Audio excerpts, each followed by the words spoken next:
Hello there, everyone. Welcome to another edition of Couch Talk with CV. This is the Couch, and this is CV. Welcome to my channel called Primate Evolved.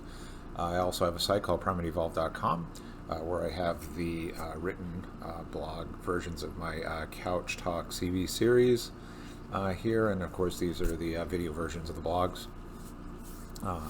Today's topic is it really still important to the U.S. to be a superpower? And how much does education affect that?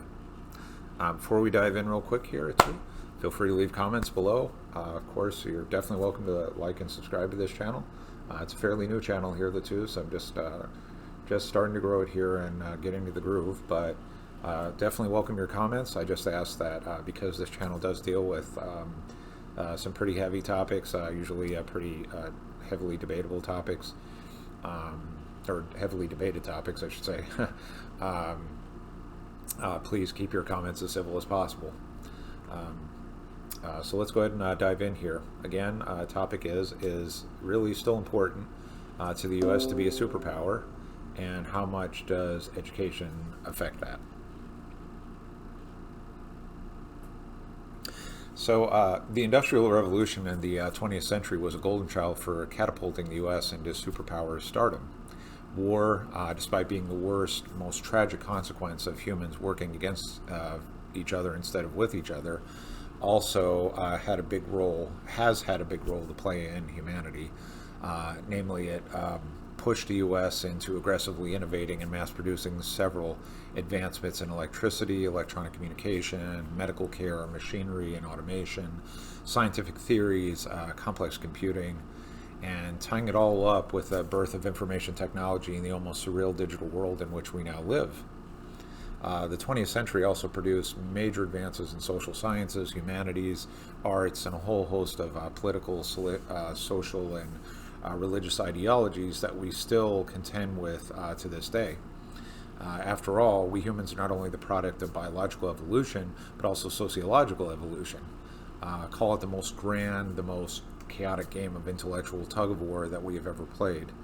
It brings whole new meaning to the term game player. If you think that we're already drowning manipulative game players throughout social media, relationship, political, and business worlds, we apparently have not run out of oxygen yet as the battle of ideas rages on. That brings us to our current state of affairs here in the U.S.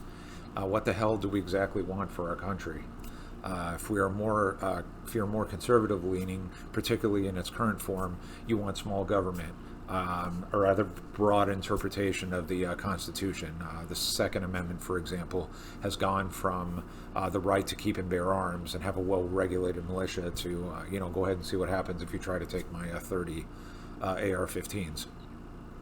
And now religious right-based view on legislation, impose prayer in schools, make the U.S. a theocracy, stop pro-choice, deny freedoms to homosexuals, based on a twisted view of religious freedom.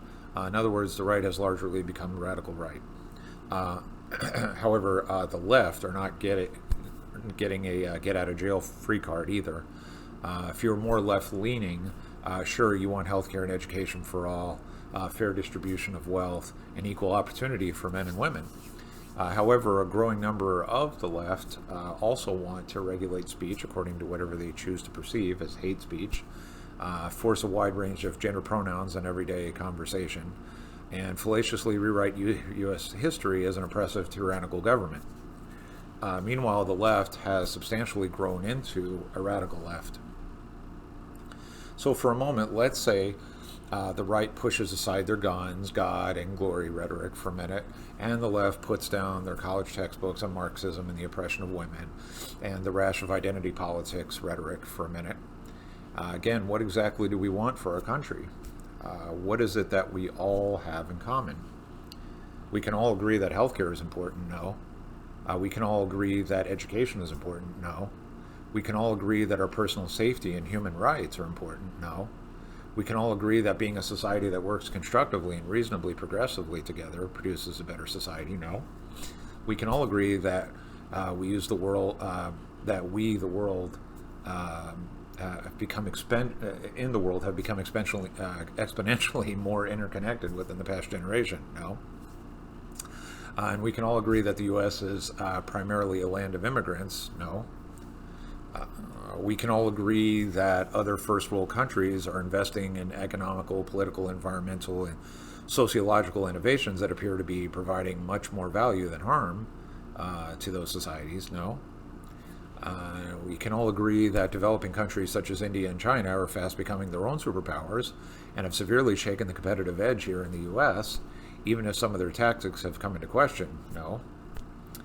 And we can all agree that our families, our kids, our best friends, our neighbors going through an unjustly hard time should have as many opportunities as possible to become more productive members of society? No. Keeping all the above as a fundamental basis for how we should consider moving forward as a country, one of the above is the bedrock of keeping civilization moving forward, and that is education. Yes, the word education has become a bit overused cliche to the point that, as what happens with many overused words of ideas, it is almost completely devoid of meaning altogether. It is often now just a soundbite for leftist politicians to win elections, or for some social justice warriors to hold up protest signs and redefine what qualifies as education. In recent years, especially since the dawn of the 21st century, several studies have shown the increasing divide between educational opportunity here in the U.S. Versus India and China.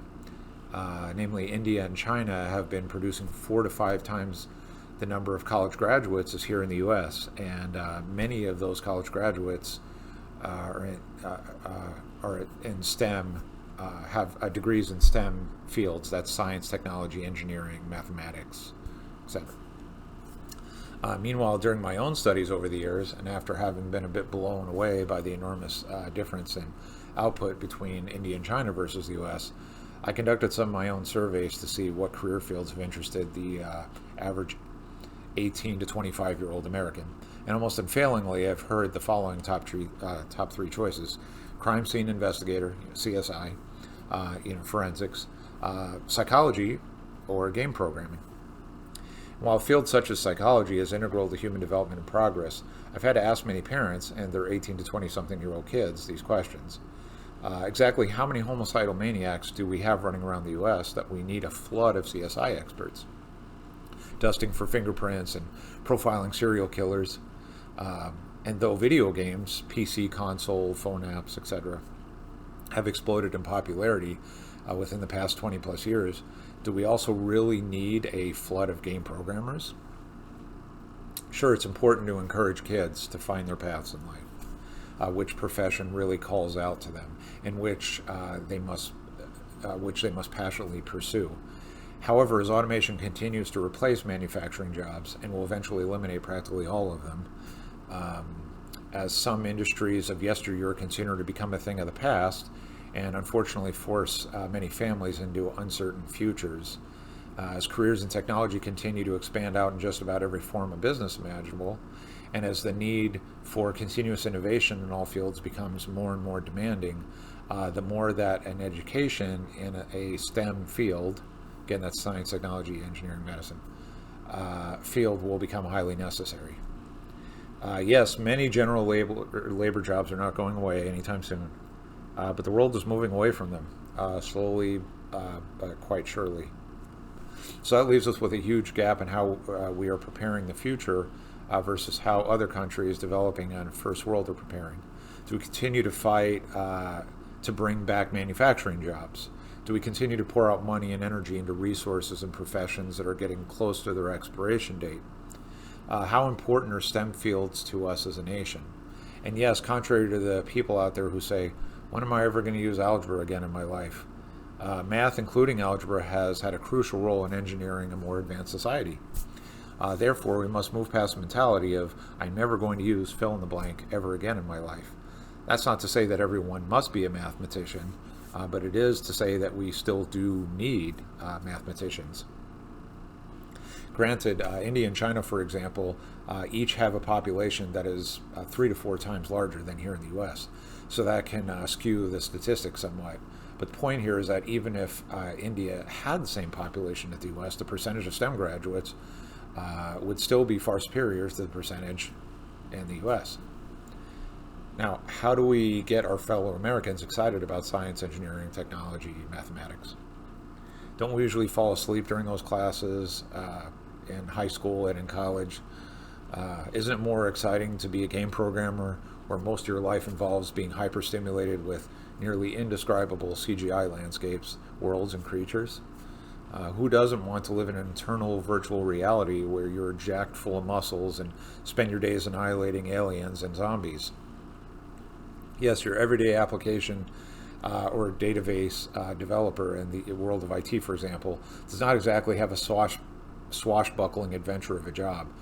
However, in the grand scheme of human advancement, technology jobs that keep humans advancing and increasingly safer from the various issues that plague humanity have continually proven to add much more value than escapes into magical worlds.